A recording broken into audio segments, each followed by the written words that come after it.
The emergency room smelled like disinfectant and fear. Evelyn Carter stood frozen under the harsh white lights, her arms locked around her son's small body as if sheer force could keep him here. The monitors had gone silent. No beeping, no rhythm, just a flat, unbearable stillness that swallowed the room whole. Time of death, 11:47 p.m. The words landed softly, almost politely, but they split her life in two. Evelyn didn't scream. She didn't collapse. She stared at her child's face, waiting for a mistake, waiting for someone to say they were wrong. His skin was still warm. His lashes still rested against his cheeks the way they always did when he fell asleep in the car. This wasn't how death was supposed to look. Her fingers shook as she reached into her coat pocket and pulled out her phone. One missed call. 5, 10, 17. All to the same name. Malcolm Reed, her husband, a celebrated CEO, the man who had promised her she would never face anything alone. Evelyn pressed call again, her thumb slick with sweat. The phone rang once, twice, then straight to voicemail. She whispered, barely able to breathe. "Please, please pick up. He needs you." She didn't know, couldn't know, that miles away, high above the Los Angeles skyline, Malcolm Reed was asleep in a penthouse suite, silk sheets tangled around his legs. His phone lay face down on a glass nightstand beside a Mont Blanc pen and a half-empty glass of whiskey. Next to him, Vanessa Blake breathed softly, her head resting on his shoulder like she belonged there. The phone vibrated, once, then again. Malcolm stirred, frowned, and slid the device farther away without opening his eyes. Back in the ER, a nurse gently touched Evelyn's arm. "Ma'am, we need to take him now." Evelyn's grip tightened. "No, I just need one more minute." She pressed her forehead to her son's. "Mommy's here. Mommy didn't leave. I tried. I tried so hard." Her phone buzzed again. A text message, not from Malcolm, from an unknown number. "Mr. Reed is unavailable. Please direct all communication through legal counsel." Evelyn read it twice, 3 times. The words blurred, then sharpened into something cruel and unmistakable. Unavailable. Her knees finally gave out. She sank into the chair beside the bed, clutching her son as if the world had already started trying to take him away again. Around her, doctors moved on. Charts were closed. Gloves were discarded. Life continued, indifferent and efficient. Somewhere between the antiseptic walls and the unbearable quiet, Evelyn understood something that would haunt her forever. Her child hadn't just died. He had been abandoned. And the man responsible was about to make sure the world never blamed him. Morning crept into the hospital like an intruder that hadn't been invited. Pale light slipped through the narrow windows, washing over the emergency room and exposing everything Evelyn wished she could still hide. The rumpled clothes, the dried tear stains on her cheeks, the empty space in her arms where her son had been. She sat in the same chair where she had collapsed hours earlier, her spine stiff, her eyes hollow. Nurses changed shifts around her. Doctors spoke in low, professional tones. No one asked her how she was anymore. The crisis had passed. The child was gone. What remained was paperwork. A young resident approached, holding a clipboard too tightly. "Mrs. Carter, we need to go over a few details." Evelyn nodded slowly. Her throat felt raw, like she had been screaming all night even though she hadn't made a sound. "What time did you first notice his breathing change?" the doctor asked. Evelyn answered automatically. She knew these questions. She had asked them herself countless times back when she worked neonatal respiratory care. That knowledge made this worse, not better. She knew exactly how fast things could spiral. She also knew how much time had been lost. "Did you administer any medication before bringing him in?" "Yes," Evelyn said, "exactly what his pediatrician prescribed." The doctor wrote something down. His pen paused for half a second, then continued. "And his father?" the doctor asked, not looking up. Was he contacted? The question sliced through her. Yes, Evelyn said quietly. Many times. The doctor finally looked at her then, his expression unreadable. Somewhere behind his eyes, something shifted. Not accusation, not sympathy either. Something colder, something cautious. A social worker arrived next, then another nurse, then a hospital administrator she had never seen before. They spoke gently, carefully, the way people do when they are afraid of saying the wrong thing. But their questions kept circling back to the same place. Was she overwhelmed? Had she been under unusual stress? Was she sleeping well lately? Evelyn felt it happening in real time. The subtle pivot. The way concern slowly began to angle toward suspicion. By mid-morning, Malcolm Reed still hadn't arrived. Instead, a man in a tailored suit appeared, introducing himself as representing the family. He didn't give his last name, he didn't offer condolences, he asked about records. Mr. Reed sends his apologies, the man said smoothly. He's dealing with urgent matters. Evelyn stared at him. His son is dead. The man didn't flinch. Mr. Reed will make a statement soon. Statement. The word echoed in her head as she was finally escorted to a quiet room to wait for the body to be released. Through the thin wall, she heard whispers, not loud enough to be rude, just loud enough to be intentional. High-profile family, someone murmured. Stress can do things to people, another voice said. She looks detached. Evelyn pressed her hands together until her fingers hurt. She wanted to stand up and scream that she had done everything right, that she had begged, that she had called and called and called.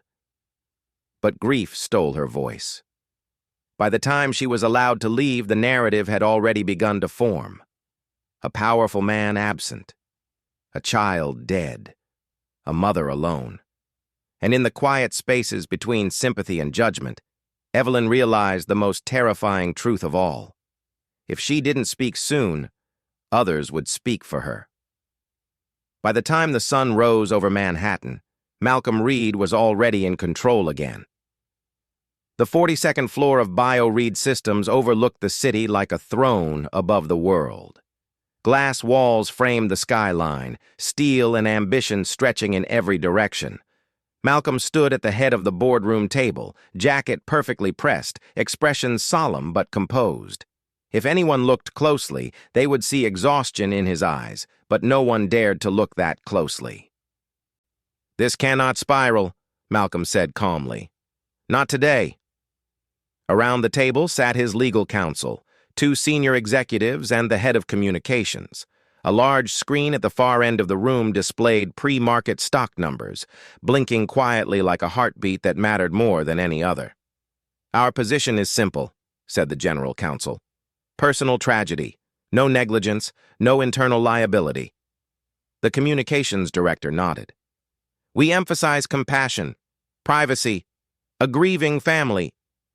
Malcolm adjusted his cuff, revealing the edge of his Rolex before sliding his hand back under the table. My wife has been under a great deal of emotional strain, he said. That should be acknowledged? The room went silent for half a second. Carefully, the PR director said. We can't appear to blame her.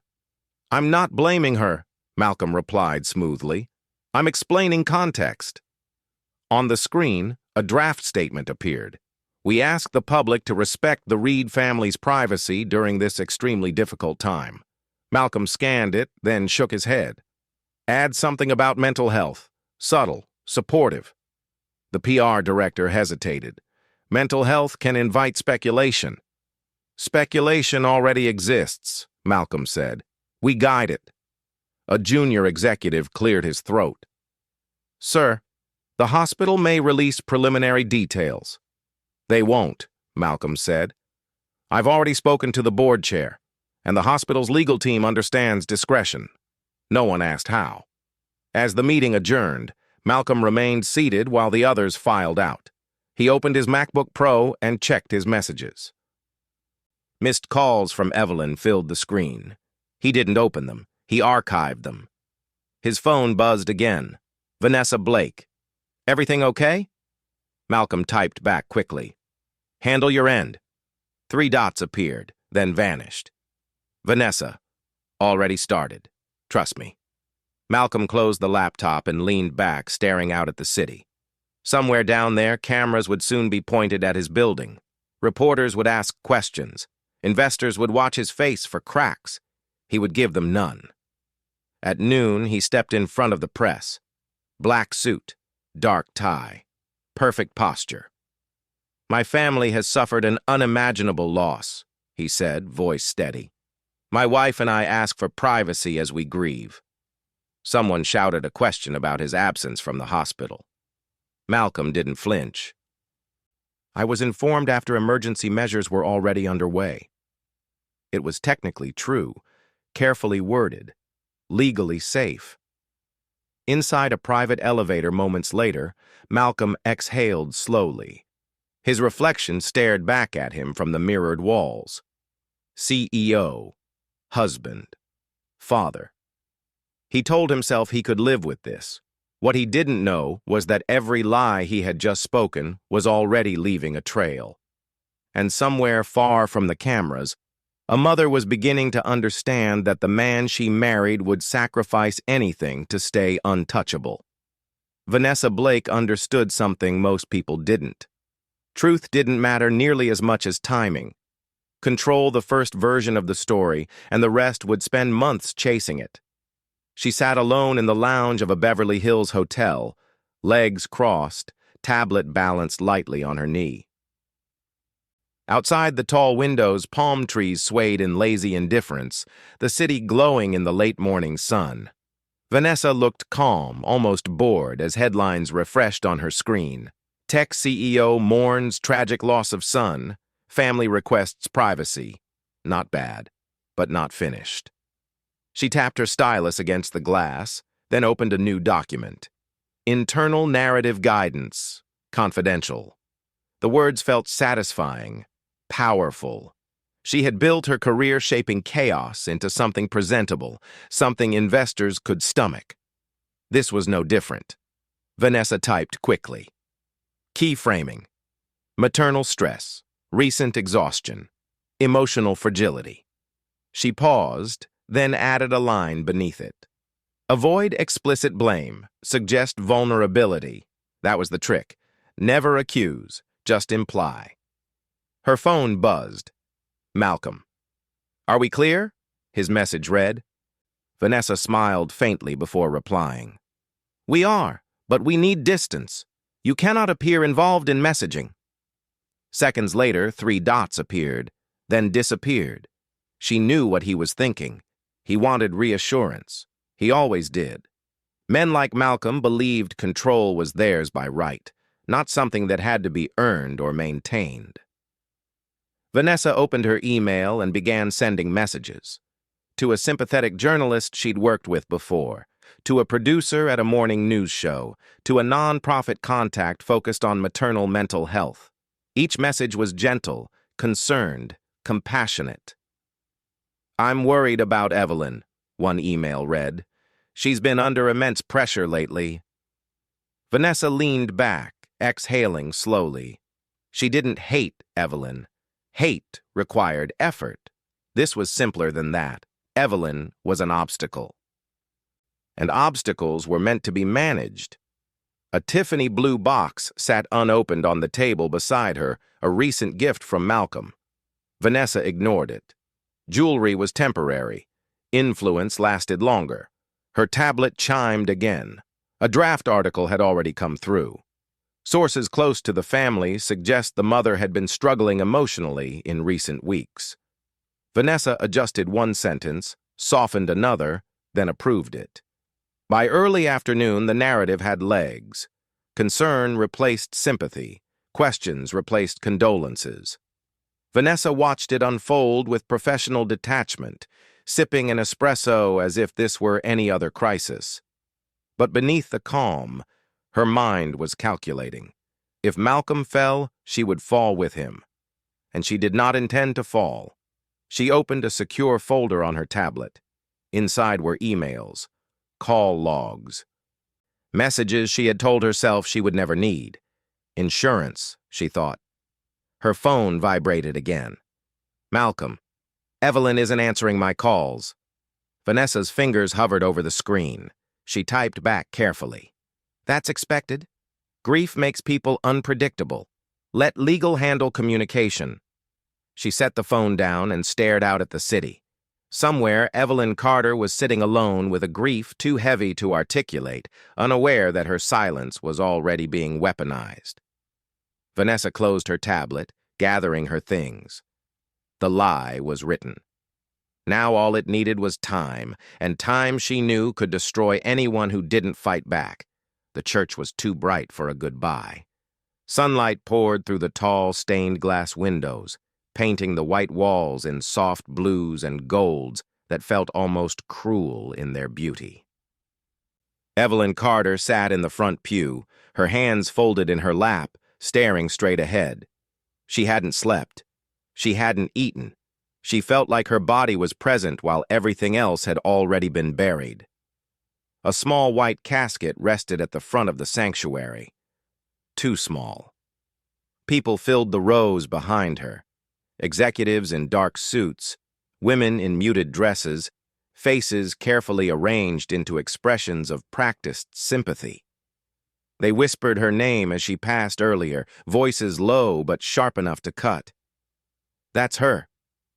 So young. How tragic.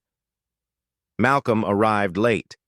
The doors at the back of the church opened quietly, but the shift in attention was immediate. He walked down the aisle with slow, deliberate steps, head bowed, grief carefully measured. Cameras weren't allowed inside, but habit was hard to break. Every movement felt rehearsed. He stopped beside Evelyn. For the briefest moment, she looked up at him. She searched his face for something. Regret, guilt, love, anything that said he had been there in the end. She found nothing familiar. Malcolm leaned in, his voice barely above a whisper.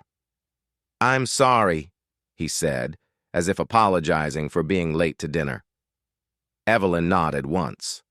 That was all she could manage. During the service, Malcolm stood to speak. His voice was steady, his words polished. He talked about legacy, about love, about how fragile life was. My wife and I, he said, pausing just long enough for effect, have been navigating an incredibly emotional time. Evelyn felt the shift instantly. Not us, her. She didn't cry, she didn't react, but she felt the air around her change, subtle and dangerous. After the final prayer, people approached Malcolm first. Hands on his shoulder, murmured condolences, quiet assurances. Evelyn watched from her seat as he became the center of gravity, pulling sympathy toward himself with effortless force. When people finally reached her, their words felt different. You must be exhausted, one woman said gently. You should take care of yourself, another added. This kind of stress. Someone else trailed off, leaving the sentence unfinished. Evelyn smiled faintly and said nothing. At the reception hall, she overheard it. Not one voice, several. Malcolm's under so much pressure. She looked so distant. I heard she's been struggling. Each comment landed like a stone added to her chest. She stood near the casket one last time, placing a small stuffed animal beside it. Her fingers lingered, trembling. I'm sorry, she whispered. I should have protected you better. Behind her, someone cleared their throat. Malcolm's attorney. We'll need to talk soon, he said quietly. There are considerations. Evelyn didn't ask what kind. As the crowd slowly dispersed, she realized something terrifying. The funeral hadn't just been a farewell. It had been a verdict. And without saying a word, everyone had decided who was to blame. The first sign came when Evelyn's credit card was declined. She stood at a pharmacy counter near her apartment, a small bottle of sleep aids in her hand. The cashier swiped again, then frowned apologetically. I'm sorry, ma'am. It's not going through. Evelyn nodded, murmured something she didn't remember saying, and walked out with empty hands. Outside, the city felt louder than usual. Cars rushed past. People laughed into their phones.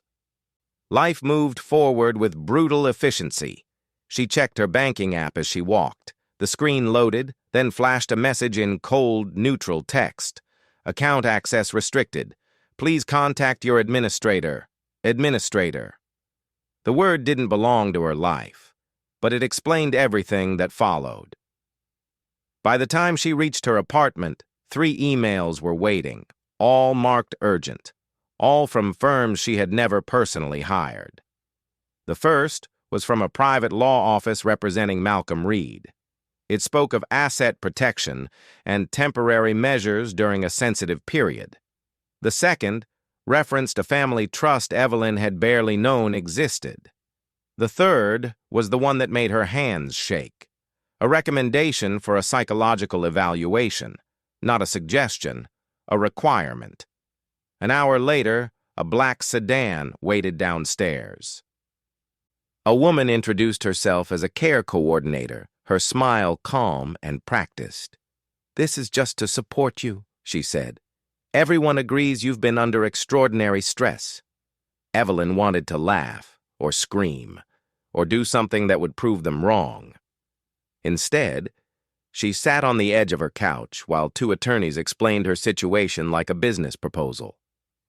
"This protects everyone," one said, "including you. If you cooperate," the other added, "things can remain amicable." Evelyn looked down at the documents spread across her coffee table. Non-disclosure agreements, temporary guardianship clauses, financial oversight provisions. And then she saw it. A single paragraph buried deep in legal language.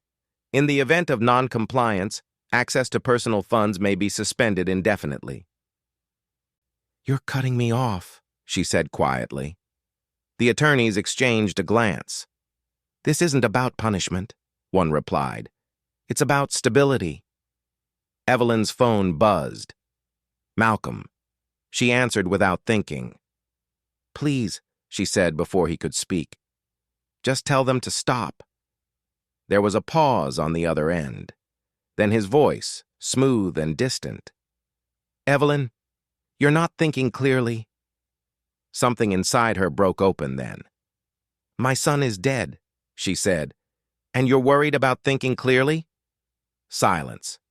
"I'm trying to protect you," Malcolm said finally. "From yourself." The call ended. That night, Evelyn sat alone in the dark, every light turned off. Her phone lay on the table beside her, useless now. She tried calling friends, straight to voicemail, tried her mother. No answer. It wasn't coincidence, it was coordination. By morning, she understood the truth. They weren't trying to help her heal. They were trying to make her disappear. And if she didn't find a way out soon, the story would end with her labeled unstable, unreliable, and permanently silent. The room they placed Evelyn in had beige walls and no sharp corners. Even the furniture looked apologetic, as if designed not to offend or provoke. A small lamp glowed softly in the corner, and a box of tissues sat within easy reach on the table, already opened. Everything about the space suggested one quiet assumption. She was not to be trusted. Evelyn sat on the edge of the bed, hands clasped together, staring at the floor. The psychiatrist would arrive soon. That was what they told her. A brief evaluation. Just enough, they said, to confirm she needed rest, support, supervision. She knew better. The door opened without a knock. She looked up sharply, expecting another professional face. Instead, she froze. "Dad?" Samuel Carter stood in the doorway, older than she remembered but straighter than any man in the building. His gray hair was neatly combed, his coat still on, as if he had no intention of staying long.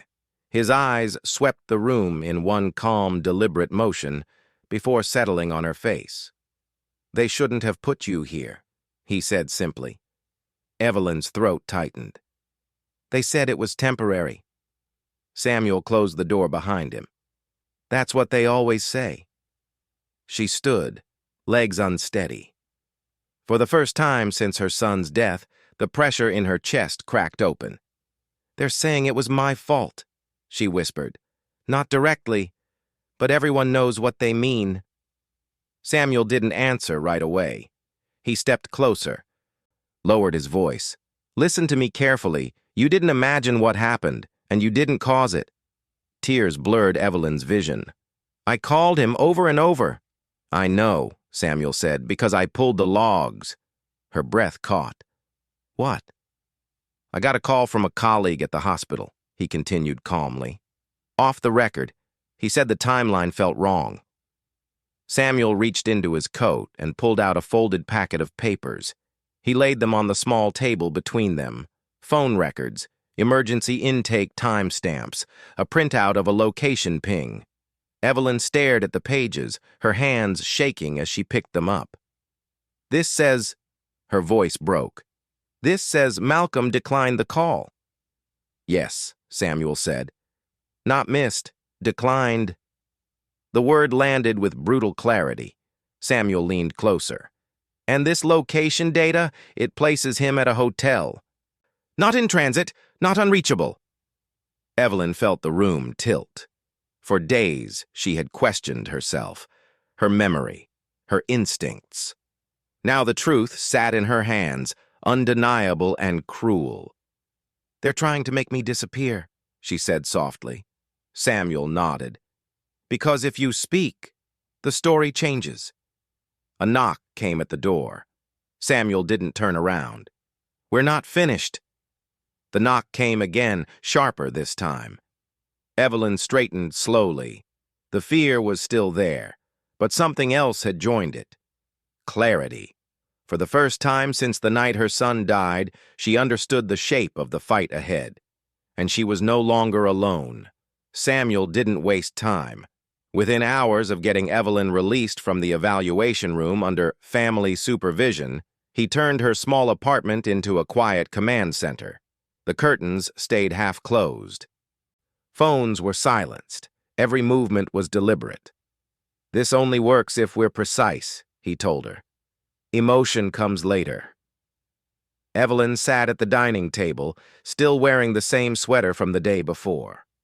Her hands trembled as Samuel spread documents across the wood surface. Unlike the hospital staff, unlike the lawyers, her father didn't rush her. He waited until she was ready to look. Start here, he said, sliding one page forward. It was the hospital intake log, time-stamped to the second. 11:19 p.m., child admitted. 11:31 p.m. Respiratory failure escalated. 11:47 p.m. Time of death. Evelyn swallowed hard. Samuel placed another page beside it. Now this. Her phone records. Every call she made. Every second it rang. She traced the list with her finger. 11:22 p.m. Call to Malcolm Reed. Declined. 11:26 p.m. Call to Malcolm Reed declined. 11:34 p.m. Call to Malcolm Reed declined. Evelyn pressed her lips together to keep from making a sound. They told the press he was unreachable, Samuel said evenly. That's false. He opened his laptop and turned it toward her. A map filled the screen. Location data. A red dot pulsed steadily in one place for over 3 hours. A penthouse hotel, Samuel continued. Beverly Hills. Not moving, not traveling, not in a meeting. Evelyn stared at the screen, her mind struggling to reconcile the image with the man she thought she knew. He said he didn't know until it was too late. Samuel nodded. He knew something was happening. He chose not to know more. A soft knock came at the door. Both of them froze. Samuel stood slowly, checked the hallway through the peephole, then opened the door just enough to speak. A young woman stood outside, wearing scrubs and holding a paper bag. I shouldn't be here, she whispered, but I can't stop thinking about that night. Samuel stepped aside. Come in. The woman's hands shook as she sat across from Evelyn. "I was on intake," she said. "Your son was still responsive when he arrived." Evelyn's heart lurched. "I remember because you kept asking for the father," the nurse continued, "and because someone else showed up before the police." Samuel's eyes sharpened. "Who?" "A man in a suit," she said. "Didn't give a name. Spoke to administration, asked about timelines." Evelyn felt cold all over. Samuel closed his laptop slowly. They were already managing the damage. The nurse swallowed. "I'm sorry. I didn't realize how important it was until later." When she left, silence filled the apartment. Samuel turned to his daughter. "This isn't just negligence," he said quietly. "This is interference." Evelyn looked down at the evidence spread before her. The truth was no longer a question. It was a structure, and it had been built the moment her son stopped breathing. For the first time since the funeral, Evelyn felt something stronger than grief. Resolve. They hadn't expected her to survive long enough to understand what really happened. They were wrong. Malcolm Reed waited 3 days before coming to see her. By then, the headlines had softened. The words tragic and privacy had replaced speculation. The noise had settled just enough for him to make his move. He arrived in the early evening, alone, without lawyers, without cameras. The building's doorman called up first, his voice cautious. "Mrs. Carter, Mr. Reed is here." Evelyn felt her chest tighten. Samuel was in the kitchen, quietly on the phone, but she didn't look at him. She stared at the wall, counting her breaths. "Let him up," she said. Malcolm stepped into the apartment like a guest entering unfamiliar territory. He looked thinner, tired. His eyes were red, as if he hadn't slept. For a fleeting moment, Evelyn's heart betrayed her. This was the man she had loved, the man she had trusted with everything. "I didn't know if you'd see me," Malcolm said softly. Evelyn gestured toward the chair across from her. "You're here." He sat slowly, rubbing his hands together. "I've been thinking about that night," he began, "over and over." She said nothing. "I was given medication," he continued, "something stronger than I realized. I didn't hear my phone. I swear to you, Evelyn. If I had known—" "You declined the calls," she said quietly. The words hung between them. Malcolm's face flickered. Just for a second. "That's not what I was told." Evelyn looked at him then, really looked. She saw the calculation behind the sorrow, the careful distance behind the regret. "They told you wrong," she said. Malcolm leaned forward, his voice thick with emotion. "We're both hurting. Fighting won't bring him back." That almost did it. Her hands trembled in her lap. Every part of her wanted to believe him, to let the anger drain away and collapse into something easier. Grief was exhausting. Anger required energy she barely had left. "I miss him," Malcolm said. "Every second." Evelyn swallowed hard. Her eyes burned. Behind Malcolm on the coffee table, his phone lit up. A message preview flashed across the screen. Vanessa. "Press confirmed. Narrative holding. Do not engage emotionally." Malcolm saw it at the same time she did. He reached for the phone too quickly. Too late. The room went silent. Evelyn felt something inside her settle into place, cold and sharp. "You're managing this," she said. It wasn't a question. Malcolm straightened.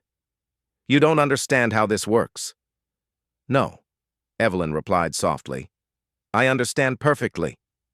She stood, her legs steady despite the storm inside her. "You didn't come here to grieve. You came to see if I was still weak." "That's not fair," Malcolm said. "Nothing about this has been fair," she answered. Samuel appeared in the doorway, his presence calm and immovable. Malcolm froze. "This conversation is over," Samuel said. "Any further communication goes through counsel." Malcolm looked between them. realization dawning too late. Evelyn met his eyes one last time. "You chose sleep," she said. "Now you get to live with it." Malcolm left without another word. When the door closed, Evelyn sank back into her chair, shaking, but not broken. The apology had almost undone her. Almost. And that frightened her enough to know she could never let it happen again. The shift happened quietly. No headlines, no confrontation. Just a subtle change in how Evelyn listened instead of spoke. After Malcolm left, the apartment felt different. Not safer, sharper, like every sound carried meaning now. The hum of the refrigerator, the distant traffic. Even her own breathing felt deliberate, measured. Evelyn sat at the dining table long after the door closed, her hands wrapped around a mug she hadn't touched. "They think you're finished," Samuel said from across the room. Evelyn nodded slowly. "They need me to be." That was when she stopped reacting. Over the next few days, Evelyn did exactly what everyone expected. She stayed quiet. She canceled appointments. She didn't post. She didn't return messages. To the outside world, she looked defeated. A grieving mother finally overwhelmed by the weight of everything. It was the most dangerous version of her. While Malcolm's team relaxed, convinced the storm had passed, Evelyn started documenting everything. She wrote timelines by hand in a notebook Samuel brought her. Dates, times, words spoken verbatim, who said what, who didn't say anything at all. Memory, she realized, could be evidence if treated carefully. One afternoon, Samuel slid a new name across the table. "Adrian Wolfe," he said. "Independent board investigator, ethics specialist, expensive, quiet, hard to intimidate." Evelyn looked at the name, then shook her head. "They won't hire him." "They already did," Samuel replied, "for damage control." The irony almost made her laugh. Adrian Wolfe arrived 2 days later. He didn't bring a legal pad. He didn't ask leading questions. He sat across from Evelyn, hands folded, eyes attentive but guarded. "I'm here to assess risk," he said plainly, "not feelings." "Good," Evelyn replied. "I'm done explaining feelings." She didn't accuse Malcolm. She didn't mention Vanessa. She simply told the story, slowly, precisely. When she finished, Adrian didn't speak right away. He stared at the table, jaw tight. "May I see your phone records?" he asked. Evelyn handed them over. Something shifted in the room as he read. "That call was declined," Adrian said quietly. "Yes. And this location data, this contradicts the public statement." "Yes." Adrian looked up at her. "Why didn't you go public?" Evelyn met his gaze.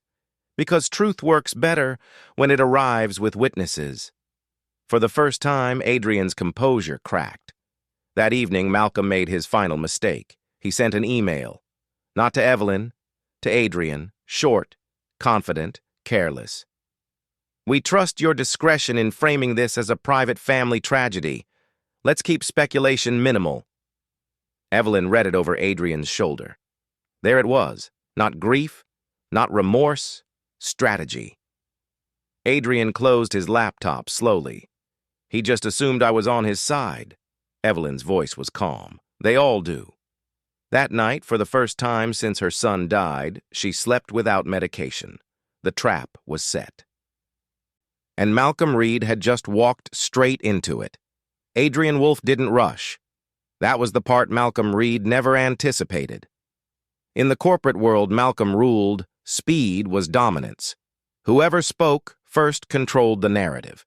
Whoever hesitated lost ground. Adrian did neither. He waited 3 full days before making a single move, and during that time, Malcolm relaxed. The silence felt like victory. It wasn't. The boardroom of BioRead Systems filled early that morning, sunlight cutting sharply through the glass walls overlooking Manhattan. Leather chairs, polished wood, bottled water placed with mechanical precision. Everything about the room screamed order. Malcolm took his seat at the head of the table, nodding confidently as board members filed in. He smiled, made small talk, checked his phone once, then twice. No messages from Vanessa, no updates from legal. Adrian entered last. He didn't sit immediately. Instead, he placed a thin black folder at the center of the table and looked around the room. "Before we begin," Adrian said calmly, "I need to clarify the scope of my assignment." Malcolm leaned back. "Risk assessment related to recent events." "Yes," Adrian replied. "But risk to whom?" The question landed harder than expected. One board member frowned. Another shifted in their seat. Adrian continued. "You asked me to determine whether this situation posed reputational risk to the company. It does, but not for the reasons presented." Malcolm's smile tightened. "I'm not sure I follow." Adrian opened the folder. Inside were printed call logs, hospital timestamps, and internal emails. He slid copies across the table, stopping one directly in front of the board chair. "This," Adrian said, "is evidence of a declined emergency call during a documented medical crisis." Silence. Malcolm straightened. "Those records are incomplete." "They're authenticated," Adrian replied, "as is the location data contradicting the public statement released under company authority." The board chair's expression hardened. "Mr. Reed, did you approve that statement?" "Yes," Malcolm said quickly, "based on the information available at the time." Adrian turned the page. "Then perhaps you can explain this email." He projected it onto the screen behind him. "We trust your discretion in framing this as a private family tragedy." Malcolm felt the room shift. "That email," Adrian continued, "demonstrates intent to manage perception rather than disclose material risk." One board member spoke up. "Are you suggesting misconduct?" "I'm stating facts," Adrian replied, "and facts have consequences." Malcolm stood. "This is absurd. You're taking a personal tragedy and turning it into a corporate witch hunt." Adrian met his gaze evenly. "No. Your choices did that." The board chair raised a hand. "Enough." He looked at Malcolm. "For the duration of this review, you are relieved of executive duties." The words echoed. Malcolm's mouth opened, but no sound came out. Across the city, Evelyn sat quietly at her apartment table, phone face down, waiting. When it buzzed, she didn't jump. Samuel read the message first, then looked up slowly. "They voted," he said. "He's out, effective immediately." Evelyn closed her eyes. This wasn't the end. But it was the moment the balance finally shifted, and for the first time since her son died, power was no longer pointed at her throat. Evelyn should have felt relief. Malcolm Reed was out. The board had acted. The power that had pressed against her chest for weeks had finally shifted. For one brief morning, she allowed herself to breathe without bracing for impact. That was when the backlash began. It started subtly, the way reputational attacks always did. Not with accusations, but with concern. By noon, her phone filled with notifications she hadn't asked for. Articles shared by strangers. Messages from distant acquaintances. Subject lines that all sounded the same. Sources express worry over grieving mother's stability. Friends say Evelyn Carter may need extended care. Tragedy takes toll as family conflict escalates. Evelyn read one article carefully, then another. None of them lied outright. They didn't need to. Each sentence was wrapped in soft language, in empathy that felt sharp at the edges. She's been through so much. Those close to her say she's not coping well. The situation has become emotionally volatile. Her name was never defended. Malcolm's was never questioned.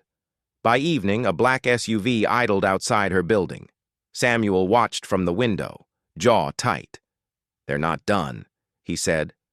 A letter arrived shortly after, delivered by courier, not a subpoena. Something worse, a civil complaint. Malcolm was suing her, defamation, emotional distress, interference with corporate operations. Evelyn stared at the pages, disbelief hollowing her out. He's blaming me. He's isolating you, Samuel replied. Same tactic, different front. The next call came from an attorney she didn't recognize. Calm voice, smooth delivery. This could all go away, the man said, if you agree to a confidential settlement. Evelyn laughed once, short and bitter. You mean if I disappear? A pause. If you rest. That night, social media turned vicious. Strangers speculated freely. Some accused her outright. Others pitied her in ways that felt worse. Old photos surfaced. A clip from the funeral replayed, slowed down, her stillness framed as coldness. She didn't even cry, one comment read. Evelyn shut the laptop, hands shaking. I did everything right, she whispered. Samuel placed a hand over hers. And that's why they're afraid. But fear didn't make the nights easier. Sleep abandoned her again. The silence pressed in, heavy and relentless. She lay awake, replaying the ER, the phone calls, the sound of nothing after her son stopped breathing.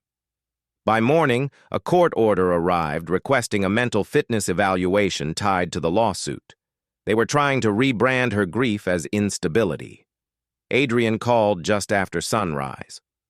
They're pushing hard, he said, harder than they should. Because they're losing, Evelyn replied softly. There was a pause on the line. Then Adrian spoke, quieter than before.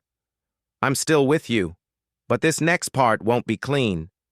Evelyn looked at the closed door of her son's room, at the life that had been reduced to headlines and legal language. I don't need clean, she said. I need the truth to survive. As she hung up, Evelyn understood the shape of the fight ahead. They weren't trying to win in court. They were trying to break her before she ever got there. The room still smelled like him. Evelyn hadn't stepped inside since the funeral. She had kept the door closed, as if distance could preserve something sacred. But that night, after the lawsuit papers and the headlines and the quiet threats disguised as concern, she opened it. Her son's bedroom was frozen in time, the small bed with the rumpled blue sheets, the bookshelf half filled with picture books he had memorized, a toy car resting where he'd left it, angled toward the wall as if waiting to be pushed again. The silence inside the room was heavier than anywhere else in the apartment. Evelyn sank to the floor, her back against the bed, and pressed her palm to her mouth. I'm so tired, she whispered. For the first time since his death, she let herself cry without restraint. Not the quiet tears she'd mastered in public, but deep, shaking sobs that bent her forward and stole the air from her lungs. Grief rolled through her in waves, guilt, rage, longing, all crashing together until she thought she might break apart completely. I should have fought harder, she said into the empty room. I should have screamed louder. Her voice cracked. I failed you. The words echoed back at her, cruel and relentless. She reached for the edge of the bed to steady herself, her fingers brushing against something cold. A small metal bracelet lay tucked beneath the pillow, one she had bought for him but never given. She closed her hand around it, pressing it to her chest. That was when the thought arrived, clear, sharp, unavoidable.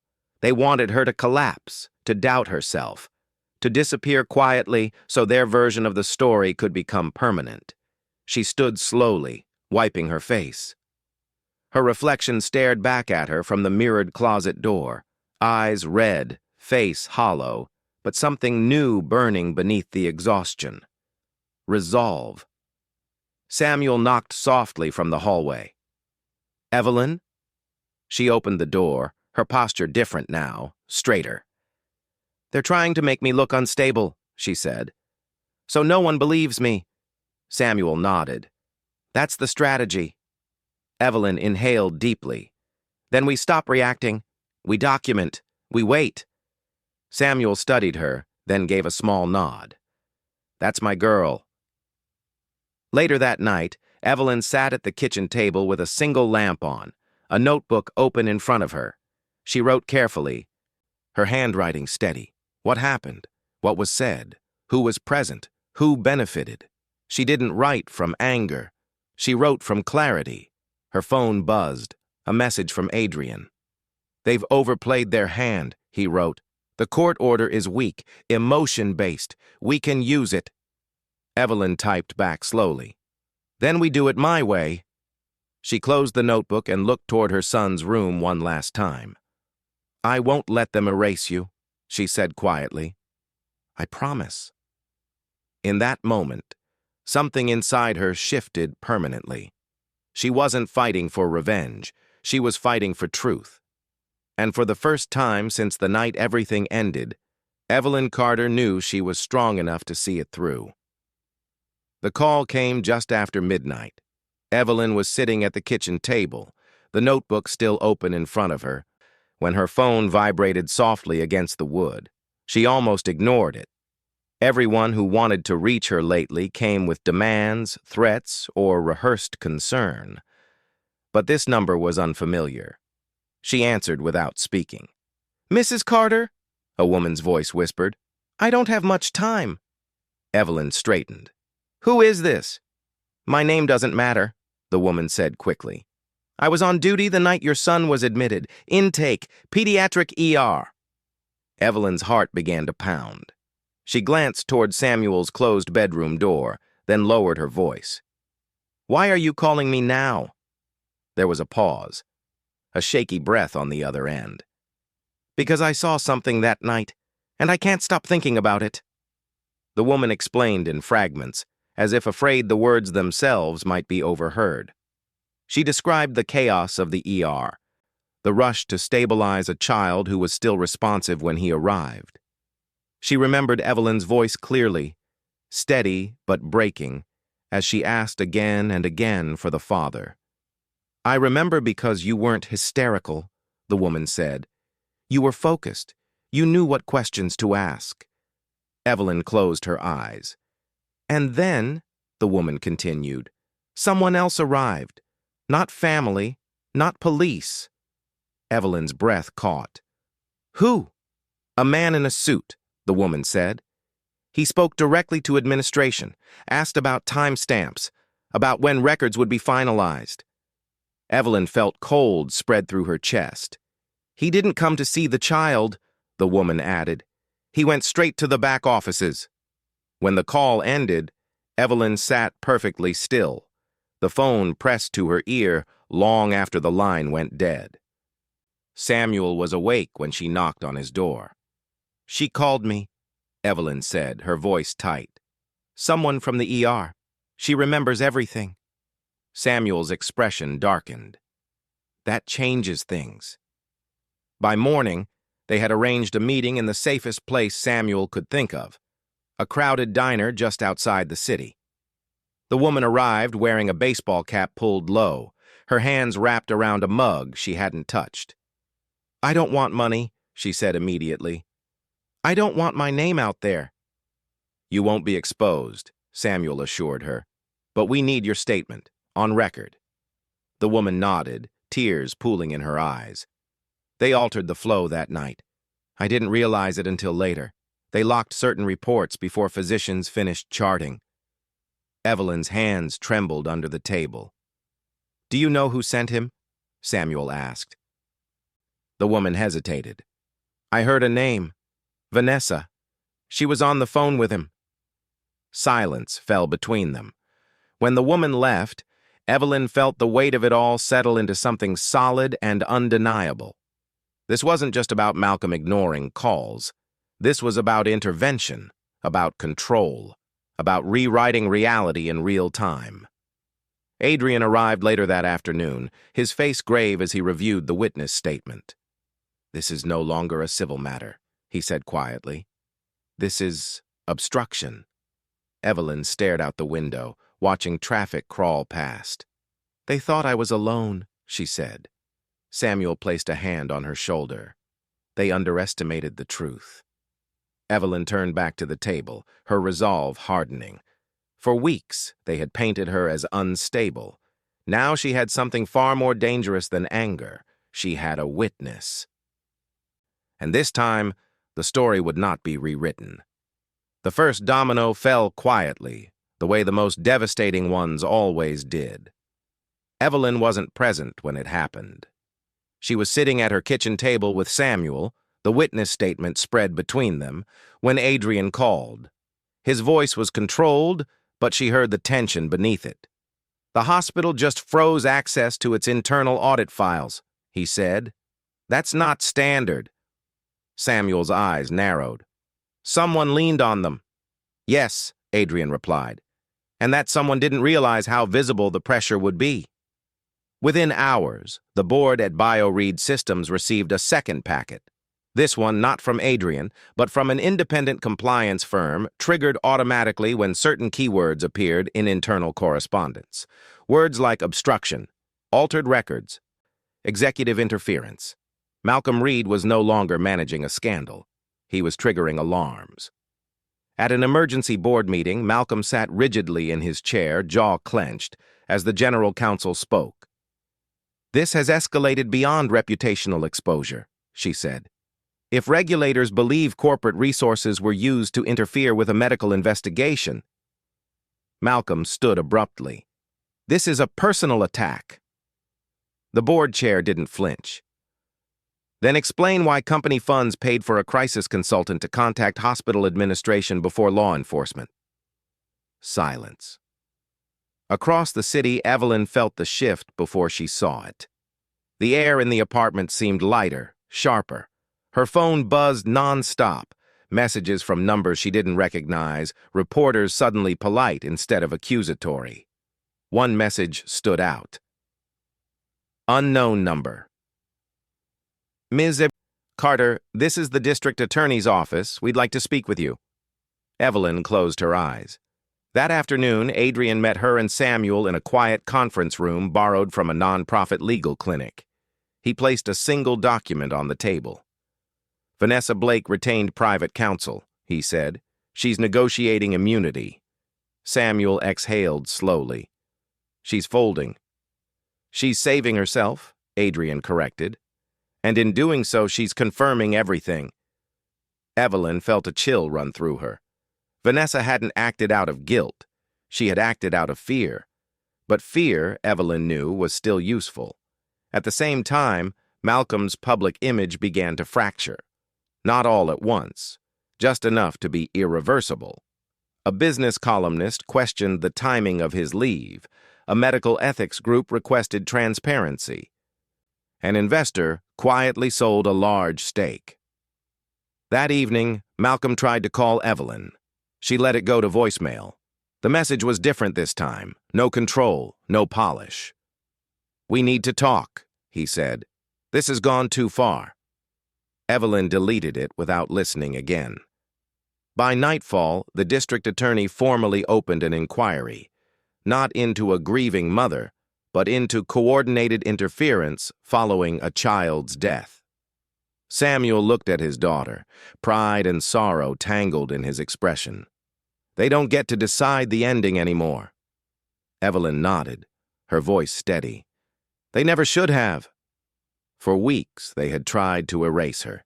Now, every step they took to protect themselves was exposing them instead.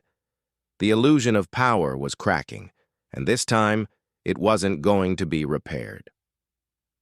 The arrest didn't happen the way Malcolm Reed had always imagined consequences would. There were no flashing lights outside his penthouse, no dramatic knock, no moment where he could straighten his tie and prepare a statement. Instead, it came quietly, in a conference room he had once controlled. Malcolm sat across from two federal investigators, a glass of untouched water sweating onto the polished table.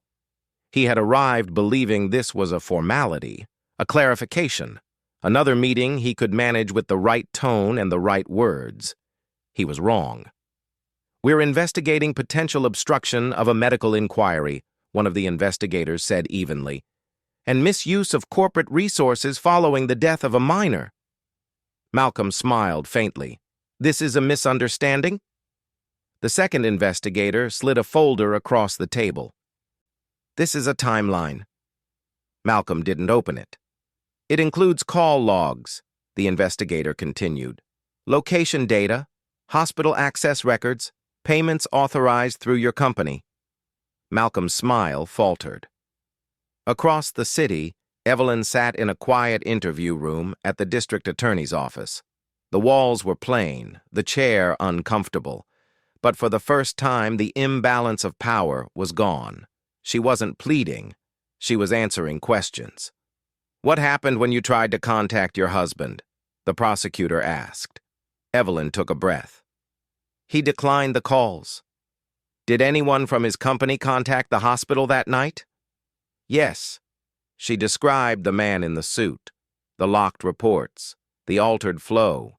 Her voice didn't shake. Grief no longer drowned her words. It sharpened them. Back in the conference room, Malcolm finally opened the folder.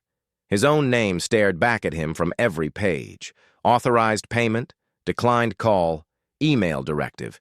He looked up, anger breaking through his composure. "This is a witch hunt." The investigator leaned forward. "No. This is a pattern." When Malcolm stood to leave, a uniformed officer stepped into the doorway. "Mr. Reed," the officer said, "we're going to need you to come with us." For the first time in his life, Malcolm understood what it felt like to be replaceable.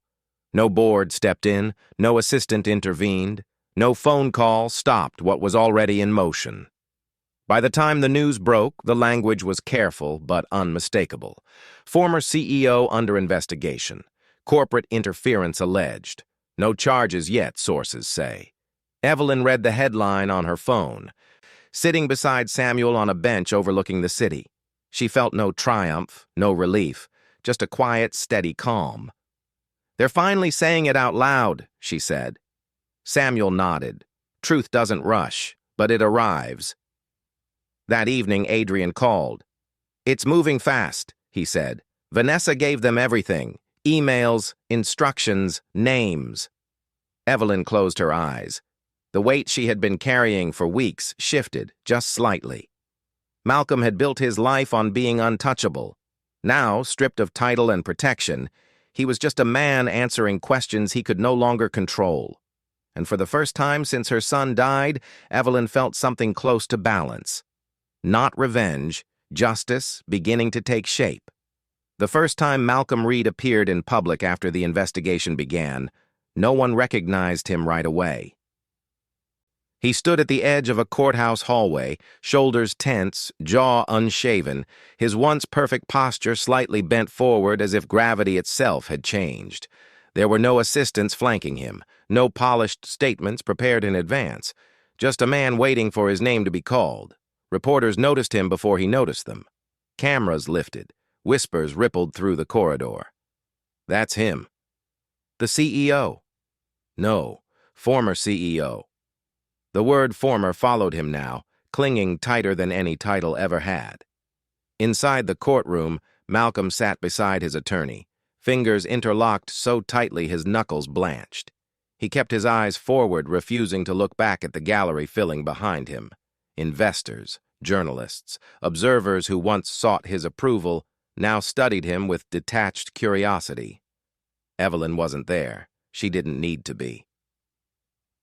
The prosecutor spoke calmly, methodically, laying out a pattern that sounded nothing like the accidental tragedy Malcolm's team had tried to sell. Declined emergency calls. Corporate funds redirected. Unauthorized contact with hospital administration. Each phrase stripped another layer from the image Malcolm had built so carefully. When the judge asked if the defense wished to respond, Malcolm's attorney stood, voice steady but strained. "My client denies intent." Intent. The word hung in the air, fragile and exposed. Across the city, Evelyn watched the live feed on her laptop, Samuel beside her. She didn't flinch when Malcolm's face filled the screen. She didn't look away when his eyes finally lifted, scanning the room as if searching for someone who wasn't there. "He's looking for you," Samuel said quietly. Evelyn shook her head. He's looking for control. Back in the courtroom, the final blow landed not with shouting, but with paperwork. The prosecutor submitted Vanessa Blake's sworn statement, emails, messages, instructions. The judge read silently, expression hardening. Malcolm turned to his attorney, panic flashing openly for the first time. "She said she wouldn't," he whispered. Vanessa wasn't in the room either. She had already chosen her exit. By the time the hearing ended, the headlines were ready. Former tech CEO faces charges in obstruction case. Corporate crisis deepens as evidence mounts. Outside, Malcolm pushed through the crowd, head down, words tumbling out too fast. "This isn't who I am," he said to no one in particular. "I loved my son." No one answered. That night, Evelyn stood alone in her son's room again. But this time, the silence didn't crush her. It wrapped around her like a pause, heavy, meaningful. "They know now," she whispered. "They can't unsee it." Her phone buzzed, a message from Adrian. "It's done," he wrote. "Charges are moving forward. He won't outrun this." Evelyn sat on the edge of the bed, exhaling slowly. For weeks, Malcolm Reed had tried to rewrite reality. Now reality was speaking back, and it was louder than his name had ever been. The press conference was not something Evelyn had planned. She didn't want a podium. She didn't want lights or microphones or strangers dissecting her face for signs of weakness. But once charges moved forward, silence became dangerous again. If she didn't speak now, others would decide what her story meant. So she stood. The room was small, intentionally chosen. No grand backdrop, no corporate branding. Just a plain wall, a row of folding chairs, and a cluster of reporters who had learned finally to listen instead of assume. Evelyn stepped forward alone. She wore a simple dark jacket, her hair pulled back, her hands steady at her sides. Samuel stood near the wall, out of frame. Adrian watched from the back, arms crossed, eyes alert. Evelyn took a breath. "My son's death was not a headline," she began. "It was a moment that ended a life and broke another." The room stilled. "For weeks I was described as unstable, overwhelmed, emotional," she continued. "That description made it easier to ignore what actually happened." She didn't mention Malcolm's name. She didn't need to. "I called my husband for help," Evelyn said. "Those calls were declined. While my child fought to breathe, decisions were being made elsewhere about how the story would sound afterward." A reporter shifted in his seat. Evelyn held his gaze. "This case is not about revenge. It's about responsibility, and about what happens when power believes it is above consequence." Questions came quickly after that. "Do you feel vindicated? Are you satisfied with the charges? Do you forgive him?" Evelyn paused before answering the last. "Forgiveness is personal," she said. "Justice is not." When the conference ended, the tone of the coverage changed. Not dramatically, not all at once, but the words were different. Mother speaks with clarity and resolve. Investigation highlights systemic abuse of power. Focus shifts from grief to accountability. That evening, Evelyn sat on a bench overlooking the city, watching the lights come on one by one. The noise felt distant now, like weather passing through. Adrian joined her, leaving space between them. "You did exactly what needed to be done," he said. "I was terrified," Evelyn admitted. He nodded. "That means it mattered." Her phone buzzed with a message she hadn't expected. Vanessa Blake had entered a plea agreement, full cooperation, detailed testimony, no public statement. Evelyn closed her eyes, the final piece settling into place. The truth was no longer fragile. It was documented, corroborated, spoken aloud. For the first time, she felt the weight of the past weeks lift, not disappear, but transform. Grief would remain. It always would. But it no longer defined her. That night, Evelyn returned home and opened her son's bedroom window, letting cool air move through the space. "I told them," she whispered into the quiet. "I told them everything." Outside, the city moved on. Inside, something healed. Not because the pain was gone, but because the truth had finally been allowed to breathe. The quiet arrived slowly. Not the heavy, suffocating silence that had followed her son's death, but something softer, something that didn't demand survival every second. Evelyn noticed it one morning as she stood by the kitchen window, watching sunlight spill across the floor without feeling guilty for still being here. The world hadn't stopped. It never did. But it had shifted. Letters began to arrive first, not legal ones. Handwritten notes from people she didn't know, parents, nurses, even strangers who had followed the case quietly and needed her to understand one thing. "We believe you. Thank you for speaking. You helped me tell my own story." Evelyn read every one.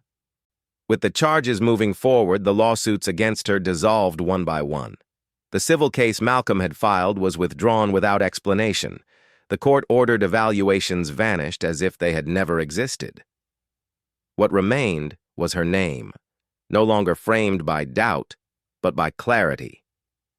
At a small community center on the edge of the city, Evelyn signed papers establishing the Carter Foundation for Pediatric Emergency Response. No press, no speeches, just a simple mission statement. Faster response, clearer protocols, no interference.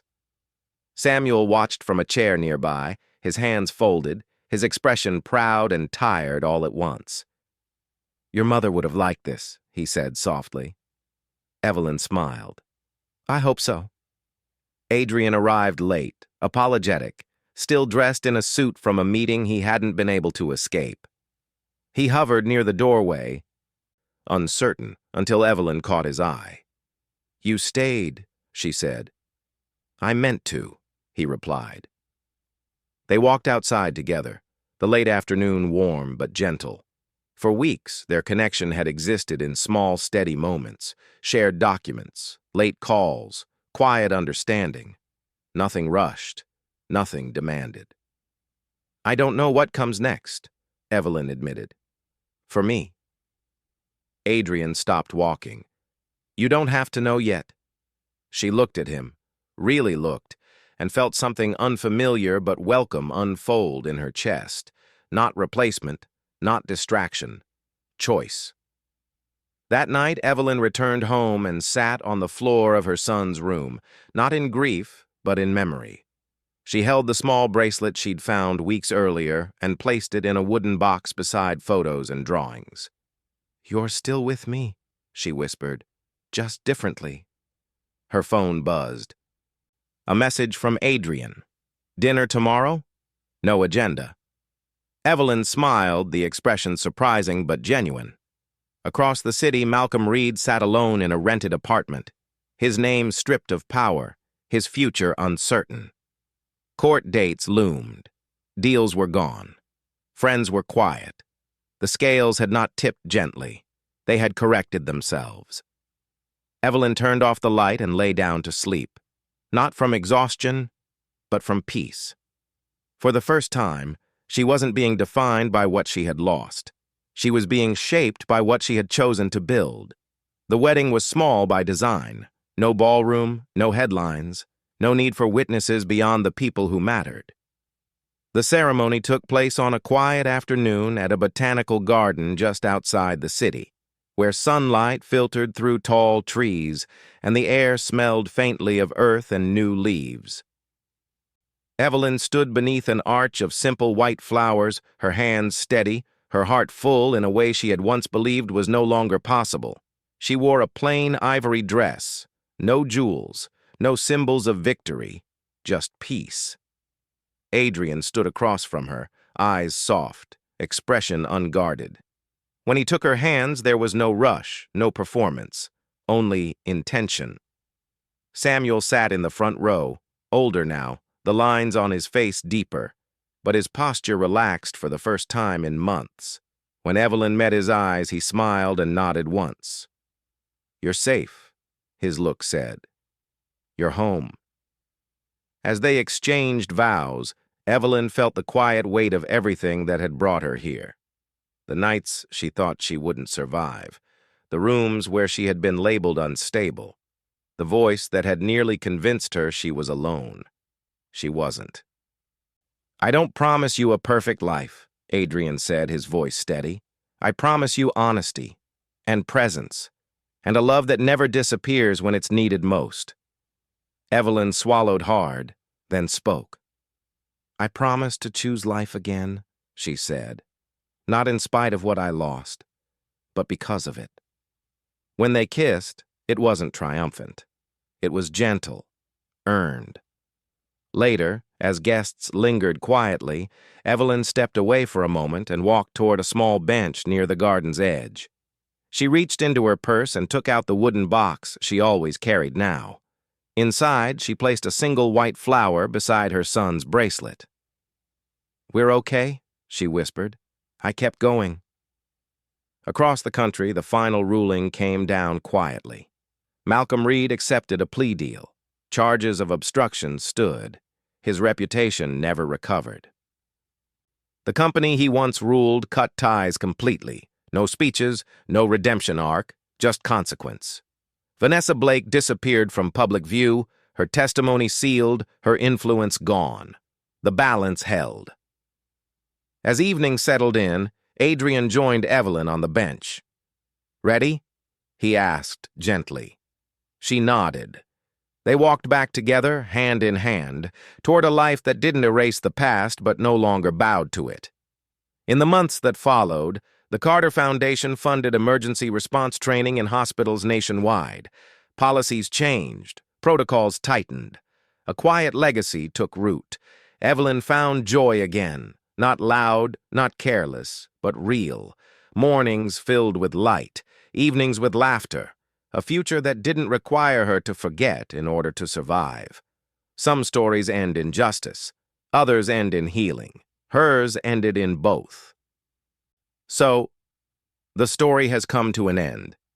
And if you're still here with me right now, truly still here at this moment, then something in this journey must have touched your heart in a quiet but real way. Maybe it reminded you of a loss you never talk about. Maybe of a moment when you were misunderstood, silenced, or forced to be strong when you had nothing left. What this story asks us to remember is simple, but not easy. Truth does not need to shout to survive, and dignity does not disappear just because others try to erase it. The Stoic philosopher Marcus Aurelius once wrote, "You have power over your mind, not outside events. Realize this, and you will find strength." Healing is not about winning every battle or proving everyone wrong. Sometimes it's about standing still long enough for the truth to catch up. It's about choosing integrity over bitterness, clarity over chaos, and life over despair. If this story resonated with you, if it made you feel seen or gave you strength in a small way, please take a moment to like the video, share it with someone who might need it, and subscribe to the channel. Your presence here matters more than you know.